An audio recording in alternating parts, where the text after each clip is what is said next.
Welcome students. आज हम पढ़ेंगे साइक्लोब्यूटाडाइन कॉम्प्लेक्सेस। पार्ट 1 में मैंने आपको 1,3 ब्यूटाडाइन कॉम्प्लेक्सेस के बारे में डिस्कस किया था। वो एसाइक्लिक जो लिगेंड है वहाँ पे वो मेटल को बॉन्ड करता है। यहाँ पे जो साइक्लोब्यूटाडाइन है ये cyclic form of butadiene ligand है। साइक्लिक ब्यूटाडाइन जो है C4H4 आपका ऑर्गेनिक लिगेंड है, जिसमें आपका जो साइक्लोब्यूटाडाइन है वो एक साइक्लिक प्लेनर कंपाउंड फॉर्म करता है और ये 4 पाई इलेक्ट्रॉन डोनर की तरह बिहेव करता है विद द मेटल एटम्स। अगर फ्री स्टेट के बारे में, इस लिगेंड के बारे में बात करें तो ये एंटी एरोमेटिक कंपाउंड है और ये हाईली अनस्टेबल कंपाउंड है फ्री स्टेट में। इन 1956 L.E. Orgel and his co-worker predicted that the stabilization of cyclobutadiene can be done by the coordination to a metal atom. अगर जो साइक्लोब्यूटाडाइन है वो फ्री स्टेट में अनस्टेबल है बिकॉज वो anti aromatic compound है, लेकिन अगर वो मेटल के साथ कोऑर्डिनेट हो जाता है तो उस केस में उसकी स्टेबिलिटी को बढ़ाया जा सकता है या उसको स्टेबल बनाया जा सकता है। तो इसी प्रेडिक्शन के बेसिस पे first cyclobutadiene complex that was the dimer of dichloride methyl substituted cyclobutadiene nickel synthesise किया गया था इन 1959 में। उसके बाद पेटेट और उसके कोवर्कर ने दूसरा जो है साइक्लोब्यूटाडाइन कॉम्प्लेक्स जनरेट किया, सिंथेसाइज किया, that was the tricarbonyl cyclobutadiene iron. तो यहाँ पे ये दो कॉम्प्लेक्सेस टिल 1960 डिस्कवर हुए थे कि जो आपका साइक्लोब्यूटाडाइन है वो फ्री स्टेट में ऑल्दो अनस्टेबल होता है, लेकिन जैसे वो मेटल के साथ बॉन्डेड होता है वो स्टेबिलिटी को गेन कर लेता है। जो साइक्लोब्यूटाडाइन है अर्लियरली ये क्या था कि ये फ्री स्टेट में अनस्टेबल होता है। तो फ्री स्टेट में इतना अनस्टेबल होता है कि इसको आइसोलेट कर पाना, जब हम इसको प्रिपेयर करते हैं तो इसको आइसोलेट कर पाना इम्पॉसिबल था, बिकॉज ये इतना अनस्टेबल है कि जैसे ये प्रिपेयर होता है ये वहाँ पे रिएक्शन मिक्सचर में जो भी सॉल्वेंट मॉलिक्यूल प्रेजेंट है या दूसरा कोई सब्सटेंस वहाँ पे प्रेजेंट है उसके साथ तभी के तभी रिएक्ट कर लेता है। बिफोर आइसोलेशन वो रिएक्ट करके कुछ अनदर चीज़ में कन्वर्ट हो जाता है, इसी वजह से इसका isolation was not possible. But in 1965 so many of attempts के बाद जो आप हमारे पिटेट एंड कोवर्कर्स थे उन्होंने जो इसको साइक्लोब्यूटाडाइन को फ्री स्टेट में आइसोलेट कर लिया था। दे वर कैपेबल फॉर दिस। उन्होंने इसको आइसोलेट किया था इनर्ट मैट्रिक्स और लो टेम्परेचर में, एट अंडर 30 केल्विन टेम्परेचर के आसपास उन्होंने उसको आइसोलेट किया था।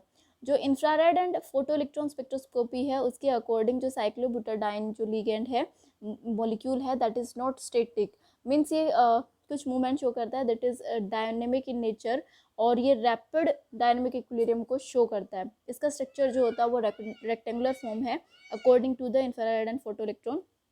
ये आप देख पा रहे हैं दो पॉसिबिलिटीज़ हैं, दो रेजोनेटिक स्ट्रक्चर्स हैं 1 and 2। अकॉर्डिंग टू रेजोनेटिक स्ट्रक्चर 1 दोनों का शेप 1 रेक्टेंगुलर फॉर्म है। अकॉर्डिंग टू स्ट्रक्चर 1 जो कार्बन 1 और 2 है C1 and C2 that is single bond and C4 and C3 is also single bond। C4 और C1 के बीच में डबल बॉन्ड लाई कर रहा है, C2 और C3 के बीच में भी डबल बॉन्ड लाई कर रहा है। वहीं पे जो आपका सेकंड रेजोनेटिक स्ट्रक्चर है उसमें क्या दिखाई दे रहा है आपको, C1 और C2 के बीच में नाउ डबल बॉन्ड है एंड C4 C3 के बीच में डबल बॉन्ड है। C1 C4 और C2 C3 जो बॉन्ड है वो सिंगल बॉन्ड है। So these two are the resonating structure of ether. Cyclobutadiene as I told you 4 electron donor ligand है और बहुत सारे स्टेबल कॉम्प्लेक्स ये फॉर्म कर सकता है जब ये मेटल के साथ कोऑर्डिनेट करता है। So now we see the method of preparation of cyclobutadiene complexes. First जो इसका सिंथेटिक मेथड है दैट इज़ कि इसको 1959 में स्रेगी जो एक रोमन केमिस्ट हैं उन्होंने इसको प्रिपेयर किया था। उन्होंने क्या लिया, सब्स्टिट्यूटेड सिस डाइक्लोरोसाइक्लोब्यूटीन का रिएक्शन किया उन्होंने टेट्राकार्बोनिल निकिल कॉम्प्लेक्स के साथ में और वहाँ पे उन्होंने डाइमर निकिल कॉम्प्लेक्स का प्रिपरेशन किया। यू कैन सी हियर जो हमारा फर्स्ट जो कॉम्प्लेक्स था ये उसी का प्रिपरेशन है। यहाँ पे इसमें आपको क्या दिखाई दे रहा है, आपका ईच जो निकिल एटम है वो एक एक साइक्लोब्यूटाडाइन जो कि मिथाइल सब्स्टिट्यूटेड है उसको कैरी कर रहा है और दोनों निकिल जो हैं through the 2 chloride atom bridge किए गए हैं और दोनों के पास एक टर्मिनल क्लोरीन प्रेजेंट एटम है वहाँ पे। जो नेक्स्ट मेथड ऑफ प्रिपरेशन है उसमें क्या है कि जो आपका अनसब्स्टिट्यूटेड सिस डाइक्लोरोसाइक्लोब्यूटेन जो कॉम्प्लेक्स है उसका मेटल कार्बोनिल के साथ रिएक्शन किया गया। ऊपर वाले केस में जो आपका फर्स्ट साइक्लोब्यूटाडाइन कॉम्प्लेक्स प्रिपेयर हुआ था उसमें हमने सब्स्टिट्यूटेड मिथाइल सब्स्टिट्यूटेड सिस डाइक्लोरो साइक्लोब्यूटीन लिया है। अभी हम सेकंड मेथड में क्या देख रहे हैं कि आपका नॉर्मल सिस डाइक्लोरोसाइक्लोब्यूटीन है और उसका हम मेटल कार्बोनिल के साथ रिएक्शन करा रहे हैं, तो उससे भी हम प्रिपेयर कर सकते हैं हमारा साइक्लोब्यूटाडाइन कॉम्प्लेक्स को। नेक्स्ट में आपका अगेन आपका रिएक्टेंट सेम है सिस डाइक्लोरोसाइक्लोब्यूटीन, और इस वक्त आपका जो कार्बोनिल है वो रुदेनियम बेस्ड कार्बोनिल है, कार्बोनिल कॉम्प्लेक्स है, और इससे भी आप ये प्रिपेयर कर पा रहे हैं। और जो भी स्टेबल कॉम्प्लेक्स प्रिपेयर हो रहे हैं सभी 18 इलेक्ट्रॉन काउंट को फॉलो करते हैं। थर्ड मेथड ऑफ प्रिपरेशन जो इसका है कि they can be prepared by the coupling reactions.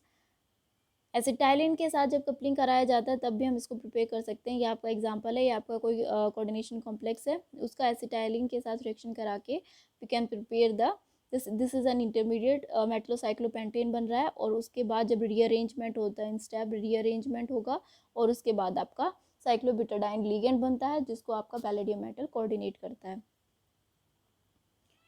Coupling reaction मैं थोड़ा सा बता देती हूँ, वैसे मैं अपनी प्रीवियस वीडियोस में इसके बारे में डिस्कस कर चुकी हूँ। यहाँ क्या होता है आपका PHC ट्रिपल बॉन्ड CPH, ये आपका एसिटाइलिन है, 2 मॉलिक्यूल्स हैं यहाँ पे इसके यूज़ हो रहे हैं।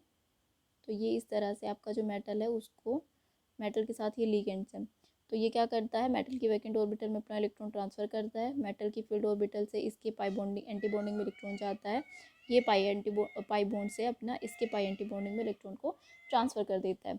इससे क्या होता है यहाँ पे 5 मेंबर्ड मेटलोसाइक्लोपेंटेन का फॉर्मेशन होता है। उसके बाद क्या होता है उसमें रीअरेंजमेंट होता है, फ्री रेडिकली जो आपका मेटलोसाइक्लोपेंटेन बना है उसमें क्लीवेज होता है। देखिए किस तरह से ये आपका मेटलोसाइक्लोपेंटेन बन गया है। इसमें ये वाला जो बॉन्ड जो पैलेडियम और कार्बन को बॉन्डेड है दोनों साइड से वो रेडिकली ब्रेक हो जाता है, पैलेडियम के पास उसके इलेक्ट्रॉन वापस पहुंच जाते हैं। उसके बाद यहाँ पे जो एक एक रेडिकल ईच कार्बन के ऊपर जनरेट होता है वो आपस में कंबाइन करके सिग्मा बॉन्ड का फॉर्मेशन कर लेते हैं।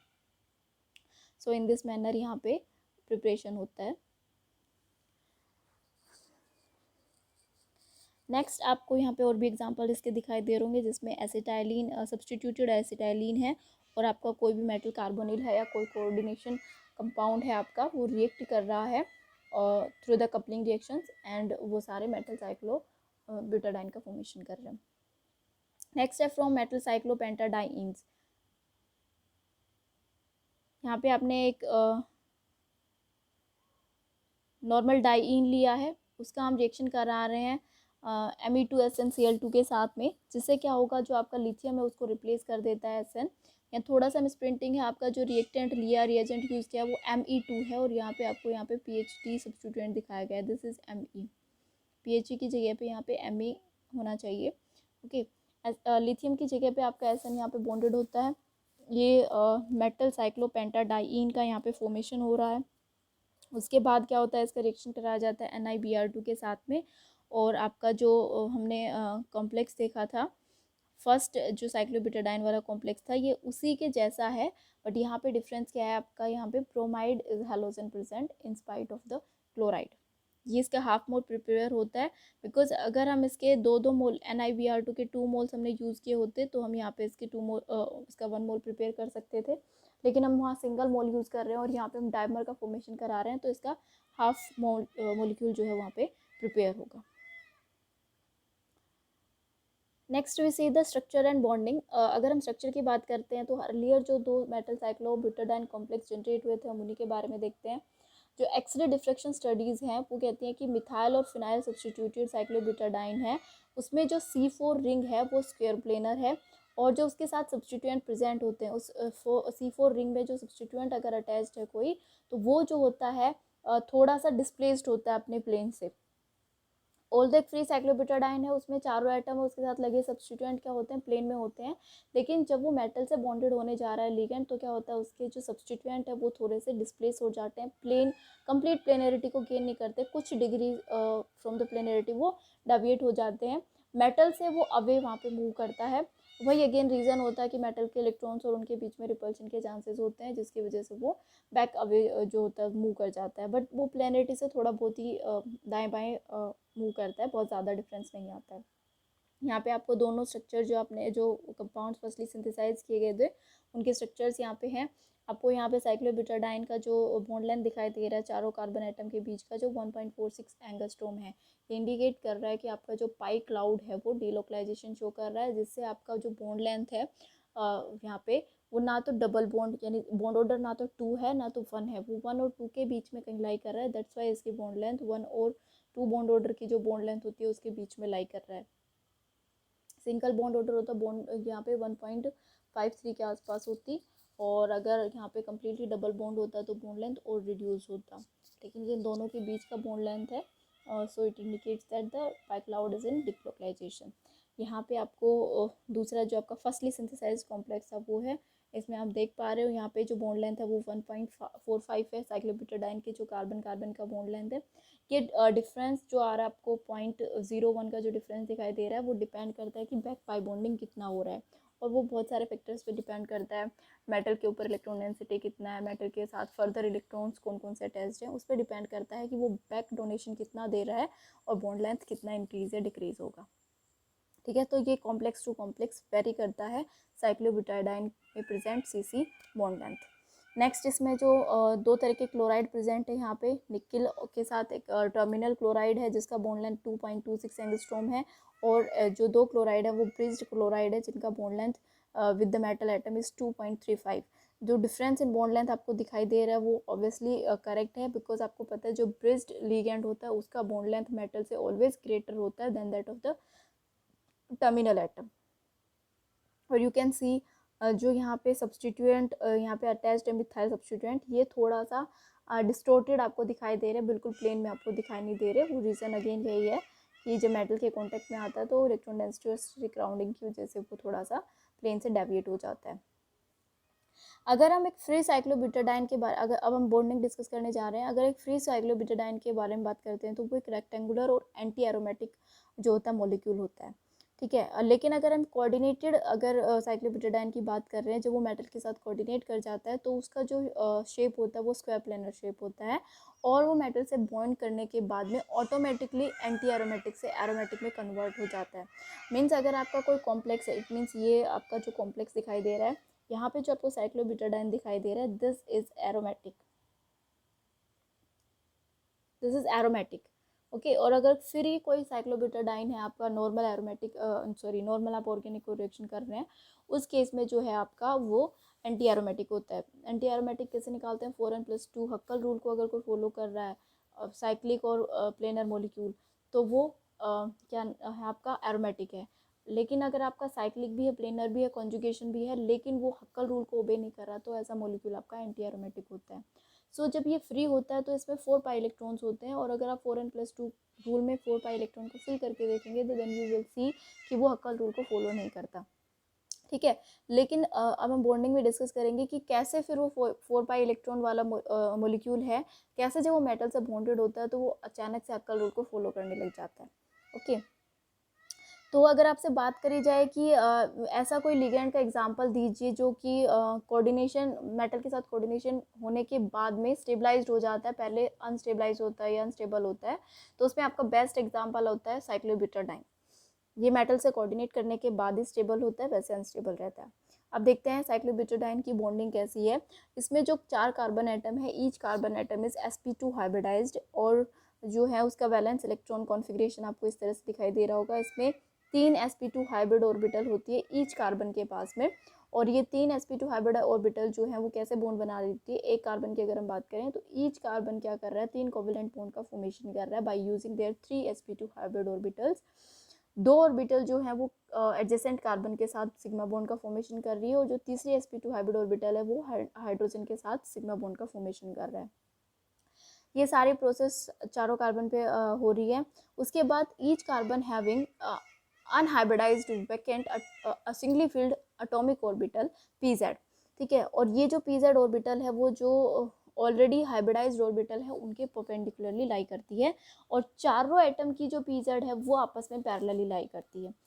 ठीक है, ये चारों ऑर्बिटल्स हैं, चारों अलग अलग कार्बन की हैं, आपस में पैरेलल है, बट इस प्लेन के जो कि sp2 हाइब्रिड ऑर्बिटल से बना है उसके परपेंडिकुलरली लाई करता है। फिर अगेन क्या होगा यहाँ पे जो पैरेलल है ये आपस में linear combination of atomic orbital यहाँ पे होगा और 4 एटॉमिक ऑर्बिटल मिलके यहाँ पे 4 पाई मोलिकुलर ऑर्बिटल्स का फॉर्मेशन करेंगे। अब यहाँ जो आपको पाई मोलिकुलर ऑर्बिटल का डायग्राम नीचे आप देख पा रहे हैं, ये 4 एटॉमिक ऑर्बिटल कंबाइन करके बना रही है। यहाँ पे 2 अलग अलग डायग्राम आपको दिखाई दे रहे हैं।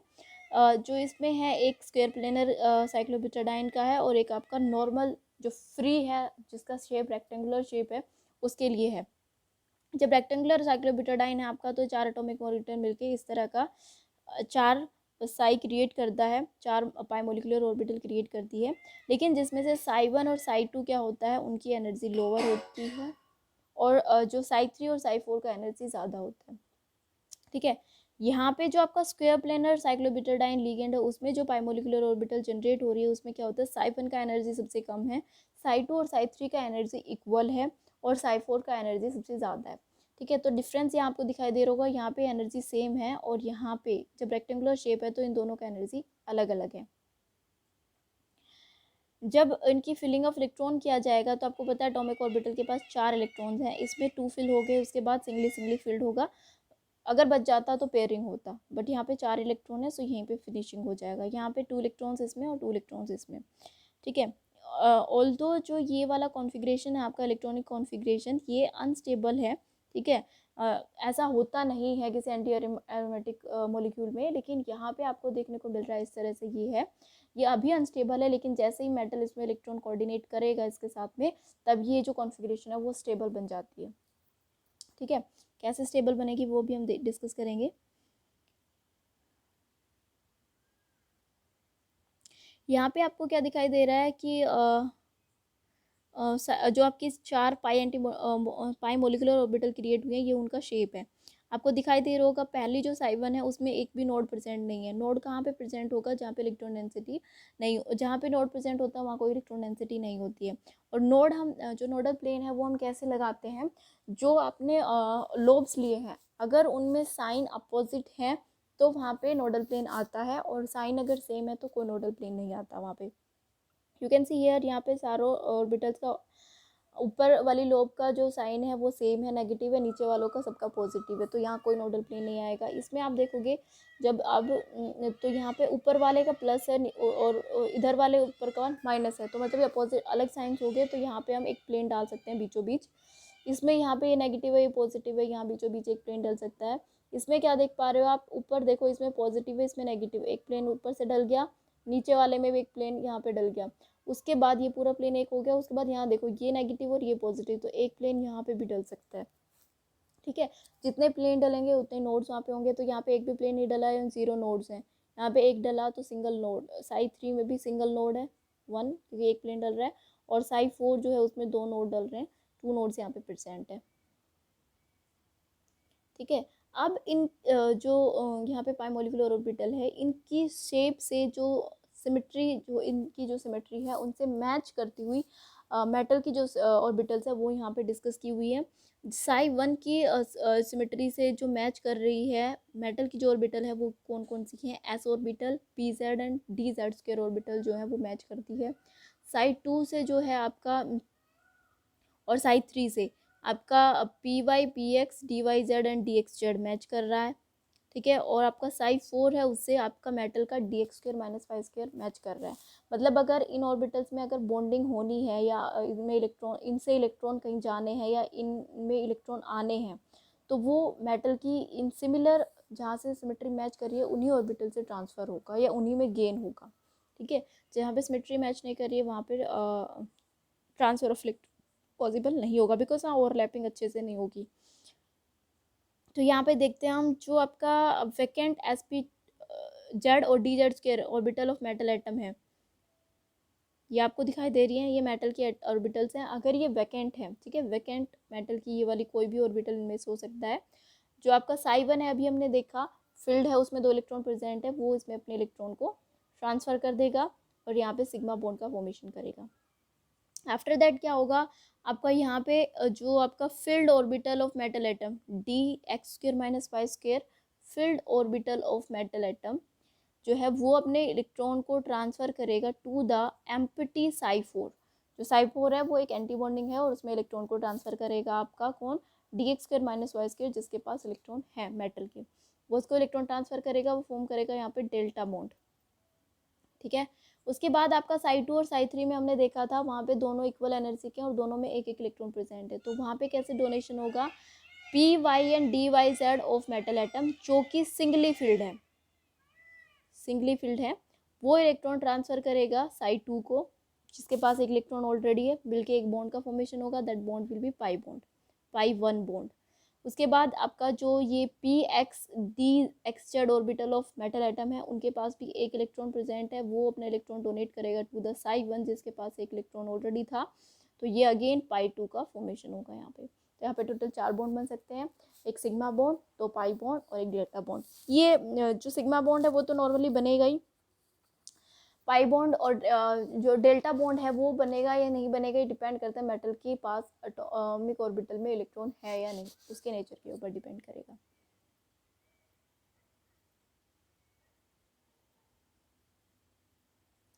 यहाँ पे आपको नीचे दिखाई दे रहा है 2 पाई बॉन्ड का फॉर्मेशन यहाँ पे किस तरह से हो रहा है। जो आपके साई 2 और साई 3 थे उन्होंने मिलके यहाँ पे दोबारा से इनका कॉम्बिनेशन हुआ, बिकॉज सेम एनर्जी है ना, तो दोनों ऑर्बिटल दोबारा से कंबाइन कर सकती हैं atomic orbital of metal atom के साथ में। जब ये कंबाइन होती है तो molecular orbital of cyclobutadiene complex, मतलब यहाँ पे जो ऑर्बिटल जनरेट हो रहे हैं ये इसमें लिगेंड के ऑर्बिटल भी हैं और यहाँ पे मेटल दोनों ने ओवरलैप करके ये मोलिकुलर ऑर्बिटल फॉर्म किया। जो आपके साई 1 साई 2 साई 3 एंड साई 4 प्रिपेयर हुए थे वो सिर्फ लिगेंड के ऑर्बिटल से प्रिपेयर हुए थे, उनके ओवरलैपिंग से प्रिपेयर हुआ था। यहाँ पे जो आपको पाई 1 और पाई 2 दिखाई दे रहे हैं ये प्रिपेयर हो रहे हैं किससे, लिगेंड के साई 2 साई 3 ऑर्बिटल से और मेटल की डी एक्स जेड और डी वाई जेड ऑर्बिटल के कॉम्बिनेशन से, ठीक है। तो यहाँ पे मेटल के पास भी 2 इलेक्ट्रॉन्स हैं और आपके साई 2 और साई 3 में भी 2 इलेक्ट्रॉन है, दोनों ने मिलके अपने पाई 1 और पाई 2 को फिल्ड कर दिया है और इनके correspond pi star 1 and pi star 2 यहाँ पे वैकेंट प्रेजेंट है। ये अगर मेटल इनकी बैक पाई बॉन्डिंग में शो करती है, इलेक्ट्रॉन ट्रांसफर करती है, तो इनमें इलेक्ट्रॉन जा सकता है थ्रू द बैक डोनेशन, ठीक है। तो यहाँ पे अब हम कॉन्फ़िगरेशन देखते हैं after coordination with metal atom. तो यहाँ पे जो आपका इलेक्ट्रॉनिक कॉन्फ़िगरेशन है वो क्या हो गया है, साई 1 में 2 इलेक्ट्रॉन थे, लिगेंड का जब हमने कॉन्फ़िगरेशन उसका मॉलिक्यूलर डायग्राम देखा था, हमने देखा था साई 1 में 2 इलेक्ट्रॉन अपने आप फिल होते हैं, ठीक है। और उसके बाद वहाँ पे साई 2 और साई 3 में एक एक इलेक्ट्रॉन थे, साई 1 और साई 2 और साई 3 अब कन्वर्ट हो गए किसमें, पाई 1 और पाई 2 में, और जिनमें 2 2 इलेक्ट्रॉन प्रेजेंट है। तो अब इलेक्ट्रॉनिक कॉन्फ़िगरेशन ये हो गया जिसमें 6 इलेक्ट्रॉन प्रेजेंट है, ठीक है। अब इसको 4n+2 हक्कल रूल में जब हम अप्लाई करते हैं तो ये प्रूफ हो जाता है यहाँ पे 4n is equals to 4 n is equals to comes out to be 1। It means ये हक्कल रूल को फॉलो कर रहा है। जब अगर फ्रैक्शन में कोई नंबर आएगा ये n is equal to in fraction, तो वो हक्कल रूल को फॉलो नहीं करता। अगर कोई कंप्लीट नंबर आ रहा है तो इट मीन्स वो हक्कल रूल को फॉलो कर रहा है, ठीक है। तो अभी ये हक्कल रूल को फॉलो कर रहा है, इट मीन्स ये कॉम्प्लेक्स साइक्लिक है, ये प्लेनर भी है और ये अब हक्कल रूल को भी फॉलो कर रहा है। तो ये मोलिक्यूल साइक्लोब्यूटाडाइन क्या बन गया है आपका, after coordination with the metal atom एक एरोमेटिक मॉलिक्यूल में कन्वर्ट हो गया, ठीक है। ये अब खाली 4 इलेक्ट्रॉन नहीं बचे इसके पास, अब इसमें 6 इलेक्ट्रॉन आ गए हैं। तो ये मॉलिक्यूल अब अपनी नॉर्मल जब फ्री स्टेट में होता है तो उसके पास 4 इलेक्ट्रॉन होता है और ये न्यूट्रल मॉलिक्यूल है, ठीक है।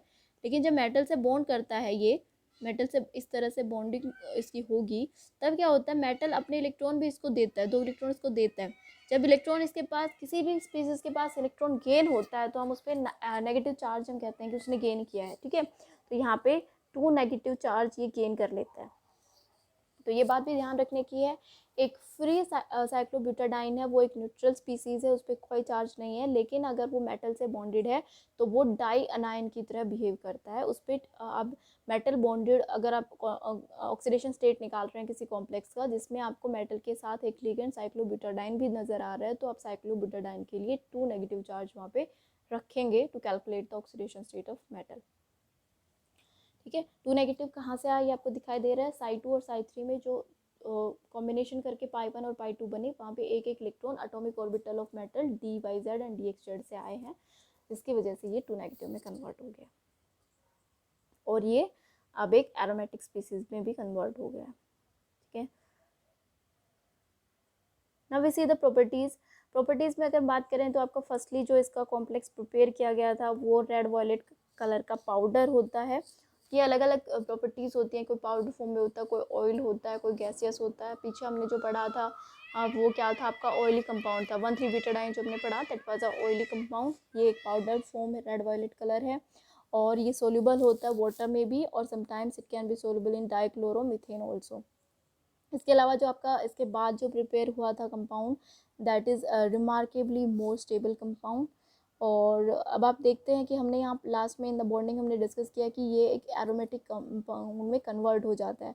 तो एरोमेटिक स्पीसीज आपने ऑर्गेनिक में पढ़ा होगा, एरोमेटिक जो आपकी benzene ring is aromatic ring और वो इलेक्ट्रोफिलिक रिएक्शन बहुत आसानी से देता है बिकॉज उसमें इलेक्ट्रॉन क्लाउड होता है, पाई इलेक्ट्रॉन क्लाउड होता है। सो वो अपने इलेक्ट्रॉन क्लाउड को डोनेट कर सकता है किसी इलेक्ट्रोफाइल को, तो वो वेरियस इलेक्ट्रोफिलिक रिएक्शन शो करता है। उसी के बिहाफ पे अब ये स्पीसीज भी आपका एरोमेटिक बन के गया है तो ये भी इलेक्ट्रोफिलिक रिएक्शन शो कर सकती है। तो आपका ये कॉम्प्लेक्स है, ठीक है। ये यहाँ पे रिएक्शन शो कर रहा है फ्रीडल क्राफ्ट असाइलेशन रिएक्शन। यहाँ पे इस रिएजेंट से आपको क्या होगा, असाइल केटायन जनरेट होगा CH3C डबल बॉन्ड O और यहाँ पे ये असाइल केटायन जनरेट होगा। आपका जो साइक्लोब्यूटाडाइन का डबल बॉन्ड है वो इस असाइल केटायन को इलेक्ट्रॉन डोनेट करेगा। ये स्पीसीज यहाँ आके अटैच हो जाएगी, इस पोर्शन पे पॉजिटिव चार्ज आएगा और जो यहाँ पे हाइड्रोजन प्रेजेंट है वो अपना इलेक्ट्रॉन को दे देगा इस बॉन्ड को, इसके पॉजिटिव चार्ज को ओवरकम करने के लिए और H पॉजिटिव फॉर्म में यहाँ से रिलीज हो जाएगा।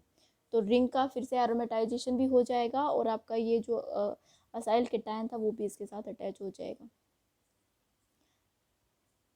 केटायन जब आ रहा है तो आपका यहाँ पे H पॉजिटिव यहाँ से रिलीज हो रहा है। ऑलवेज ऐसा ही होता है अगर आपका न्यूक्लियोफिलिक रिएक्शन है, अगर कोई न्यूक्लियोफाइल आपके किसी मॉलिक्यूल पे आके अटैच हो रहा है तो उस मॉलिक्यूल में प्रेजेंट कोई नेगेटिवली चार्ज स्पीसीज वहाँ से रिमूव होगा। इसी तरह से अगर आपका कोई इलेक्ट्रोफिलिक अटैक हो रहा है, कोई इलेक्ट्रोफाइल आके आपकी मॉलिक्यूल पे अटैच हो रहा है तो वहाँ उस मॉलिक्यूल को अपने आप यहाँ से किसी एक लिविंग ग्रुप जो कि कैटायनिक फॉर्म में ही होगा उसको रिलीज करना होता है। नेक्स्ट रिएक्शन आपको यहाँ दिखाई दे रही है, इसमें आपका CH2Cl जनरेट होगा इसके थ्रू। फॉर्मेल्डिहाइड और HCl कंबाइन करके CH2Cl कार्बोकेटायन का जनरेट करते हैं और वो यहाँ पे जाके अटैच होता है। नेक्स्ट आपका सल्फोनेशन रिएक्शन दिखाई दे रहा है H2SO4 के साथ में जो कि बेंजीन भी देती है और यहाँ पे SO3H जो होता है वो कैटायन जनरेट होता है और वो जाके फिर जो इसके साइक्लोब्यूटाडाइन के पाई बॉन्ड है उस कैटायन को डोनेट करता है अपने इलेक्ट्रॉन्स। यहाँ पे आपको मर्क्यूरेशन रिएक्शन दिखाई दे रहा है, मर्क्यूरिक एसिटेट है ये, डाइएसिटेट फॉर्म में है। यहाँ पे क्या होगा, मर्करी इज इलेक्ट्रॉन डेफिशिएंट, दोनों बॉन्डेड इसके फॉर्म है। यहाँ पे ये देखो आप डाइएसिटेट है, ये एक एसिटेट के साथ दूसरा एसिटेट भी अटैच है। Hg के पास सेकंड ऑर्बिटल्स है, वहाँ पे ये पाई इलेक्ट्रॉन जाएंगे अपने इलेक्ट्रॉन ट्रांसफर करेंगे, Hg से जो एक एसिटेट मॉलिक्यूल है वो रिलीज हो जाएगा और एक उसके साथ अटैच हो जाएगा, ठीक है। अब यहाँ पे तो डिफरेंस आपको दिखाई दे रहे हैं, जब आपका खाली मर्क्यूरिक एसिडेट आपने यूज़ किया है तो आपका mercury acetate as a cation वहाँ पे जाके अटैच हो रहा है और अगर आप इसी चीज़ को आप इन द प्रेजेंस ऑफ NaCl लेंगे तो आपका HgCl जो है वो जाके अटैच होगा। HgCl will behave as the electrophile in this case. Next oxidative decomposition reaction, जो ऑक्सीडेटिव डिकम्पोजिशन रिएक्शन ये शो करता है in the presence of cerium. Cerium salt जो होता है वो हाईली अपने मैक्सिमम स्टेट में होता है, 4 ऑक्सीडेशन स्टेट में होता है मेटल एटम उसमें, तो वो आसानी से किसी दूसरी स्पीसीज़ का ऑक्सीडेशन करा के अपना रिडक्शन कराता है।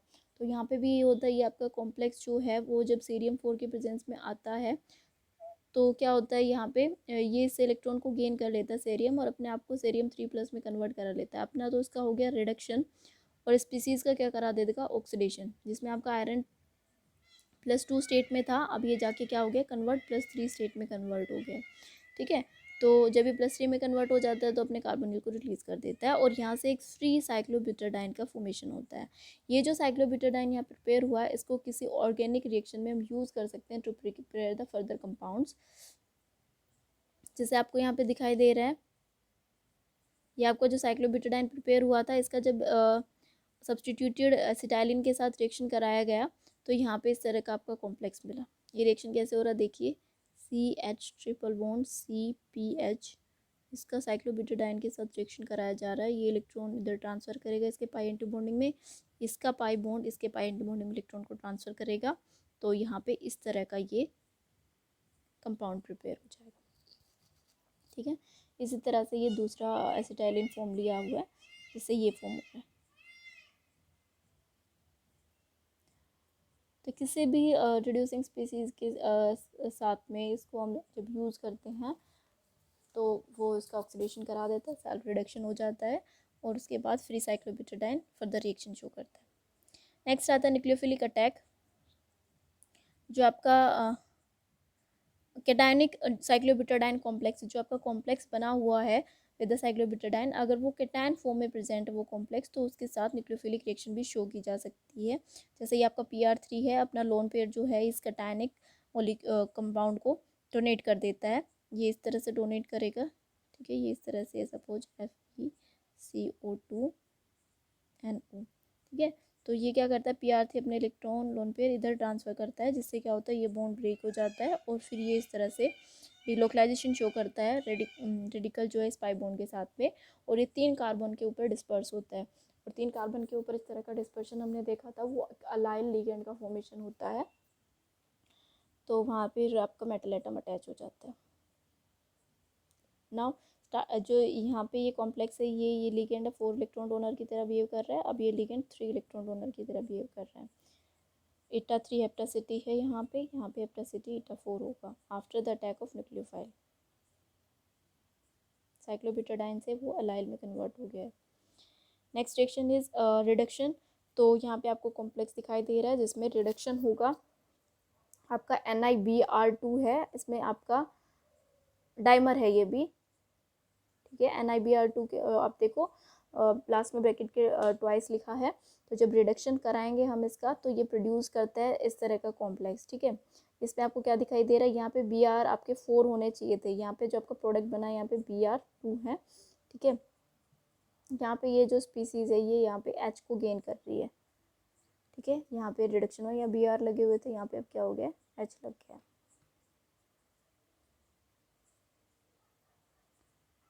So these are the properties of metal cyclobutadiene complexes. I hope आपको ब्यूटाडाइन लिगेंड किस तरह से मेटल से बॉन्ड करता है, कॉम्प्लेक्स का फॉर्मेशन करता है, वो समझ में आ गया होगा। एक बार इसको समराइज़ कर रही हूँ मैं, हमने ब्यूटाडाइन को 2 पार्ट्स में यहाँ पे डिस्कस किया है। पार्ट 1 में हमने उसका एसाइक्लिक फॉर्म जो था वो डिस्कस किया था, वो कैसे मेटल एटम के साथ बाइंड करता है। तो हमने वहाँ देखा था कि वो उस eta4 के थ्रू 4 इलेक्ट्रॉन डोनेट करता है मेटल एटम को। ब्रिज फॉर्म में जब होता है तो वो ईच मेटल एटम को 2-2 इलेक्ट्रॉन डोनेट करता है, eta2 हेप्टासिटी से अटैच होता है।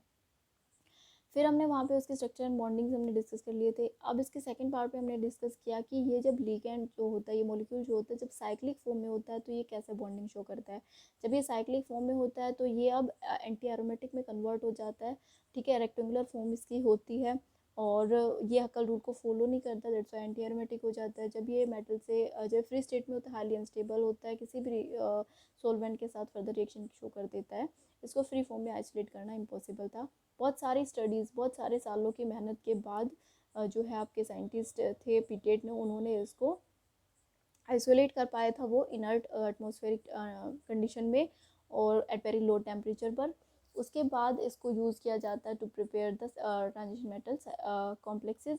और यहाँ पे जब ये मेटल से बॉन्डेड हो जाता है तो ये एरोमेटिक में कन्वर्ट हो जाता है, बिकॉज जो इसकी साइड 2 और साइड 3 में जो सिंगल इलेक्ट्रॉन्स होते हैं वहाँ पे मेटल अपने इलेक्ट्रॉन को डोनेट कर देती है, जिससे इस पर 2 नेगेटिव चार्ज भी आ जाता है, मतलब 2 इलेक्ट्रॉन को ये गेन करता है। 4 इलेक्ट्रॉन से अब ये 6 इलेक्ट्रॉन स्पीसीज़ में कन्वर्ट हो जाता है और ये अब एरोमेटिक बन जाता है। ध्यान रखना, इसके पास मेटल से डोनेट करने के बाद अब ये 6 इलेक्ट्रॉन स्पीसीज़ है, पर मेटल को अपने ये सिर्फ 4 ही इलेक्ट्रॉन डोनेट कर रहा है, ठीक है। मेटल को अपने ये 4 इलेक्ट्रॉन डोनेट करता है, वैसे इसके पास 6 इलेक्ट्रॉन आ जाते हैं, ठीक है, तो नेगेटिव चार्ज ही गेन कर लेता है। सो ऑक्सीडेशन स्टेट ऑन मेटल निकालते टाइम आप साइक्लोब्यूटाडाइन के लिए 2 नेगेटिव चार्ज रखेंगे। अगर आपका 1,3 ब्यूटाडाइन है तब उसके लिए आप कोई भी चार्ज नहीं रखेंगे ऑक्सीडेशन स्टेट निकालते time. So with this I am ending with this topic. I hope आपको ये क्लियर हो गया होगा।